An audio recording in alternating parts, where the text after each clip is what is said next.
కోయిలకొండ చూసుకొని చిట్యాల గ్రామానికి వెళ్తుంటే మధ్యలో టీడీపీ నాయకులు ఊర్లలోకి రాకూడదని చెప్పేసి కర్రలతో ఈరోజు దాడి చేయడం, ఒక మహిళా శాసనసభ్యురాలు ఒక మహిళను చూడకుండా కూడా కర్రలతో అడ్డుకొని ఈరోజు మా మరిది ఏపీపీ గారి బండిని కూడా ధ్వంసం చేసిన పరిస్థితులు.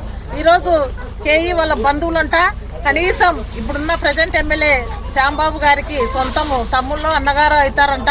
కనీసం వాళ్ళతో జత కలిపి ఆ గ్రామస్తులు కూడా ఈరోజు ఆ విధంగా రౌడీజానికి పాల్పన్నారు. గత చరిత్రలో ఎక్కడా కూడా లేదు ఇటువంటి చరిత్ర. ఈరోజు మేము మా అధ్యక్షులు జగన్మోహన్ రెడ్డి గారి ఆదేశాల మేరకు ఈరోజు మేము 1 కోటి సంతకాల సేకరణ రచ్చబండ కార్యక్రమానికి ఈరోజు వస్తుంటే రాకూడదని చెప్పేసి ఈ విధంగా చేయడం జరిగింది.